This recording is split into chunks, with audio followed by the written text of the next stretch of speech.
Hello, we're going to start today's vlog where we left the last one outside Berry Brothers, the wine merchant. And we're going to walk up St. James Street here. Behind us is St. James Palace, where in 1795 we had learned that George IV and married Queen Caroline, but he was not enthralled with her, saying that she smelled and she had very poor hygiene.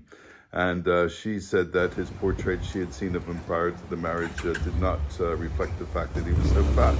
So it was a disastrous marriage, but the king's friend, Beau Brummell, had been there, and it got the king so drunk, evidently, that the king passed out in the marital suite, and the marriage was not consummated until a day or so later. And Queen Caroline never forgave Brummell for this. So our focus today is Beau Brummell, and come for a walk with us. We're going to turn up King Street here off of St. James Street. Beau Brummell was born in Downing Street, where the Prime Minister now lives, but this was before it was the Prime Minister's residence. His family was not rich, but he went to Eton School, which is a very prestigious school here in Britain. And he said that he had exceptional wit, had exceptional intelligence, but he did not have the financial backing that most of his compatriots did, or his classmates did at Eton. He was very ambitious, though, and he joined the 10th Hussars in the army, which was the Prince of Wales regiment. Now, the Prince of Wales was the Prince Regent, who famously was Georgie Porgy, who we talked about in previous vlogs. And he was he was a big partier, let's put it that way, and wasted a lot of money. But Beau Brummell was trying to get close to the prince, which is why he joined that particular regiment.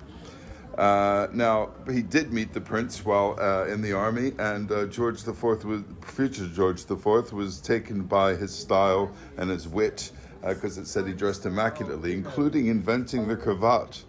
He invented the cravat, or changed the cravat that was at Eton by adding a buckle to it, and became known as Buck while he was there. Now we're going to turn here onto Bury Street, where the family lived after Downing Street. So Beau Brummell, you can see, quite close to where we were at Pickering Place. Beau Brummell lived here at Bury Street as well. Now, Beau Brummell changed fashion for good. His clothes were tailored, and he wore full-length trousers, not knickerbockers, with a button coat and a cravat, like we said, like our current suits, very, very similar to our current suits. He only wore black or grey or brown or blue. These were the only colors that he wore, which still in London are the main colors that men wear for suits. We tend not to wear garish or bright colors. We leave that to the Americans, as we say. Now, the wedding suits that would be from his time are still copied, and are still what we call morning suits, and what we wear for weddings. Now, we heard about Queen Caroline's hygiene habits, but Beau Brummell would have been one of the first people to bathe daily on a daily basis, and to shave, and to brush his teeth, and to comb his hair on a daily basis. So this was new to being a gentleman, and earned him sort of a reputation for being the first dandy. He had an acid and cruel humor, a wit about him, sarcasm, which is still very much part of what British humor is, what we consider British humor. He once, when he saw George IV, and George IV blanked him after the wedding, he said to a friend of his, "Who's your fat friend?" And as a result, he was ostracized, and he took up gambling, became a gambling addict, ended up fleeing to France to escape his debts.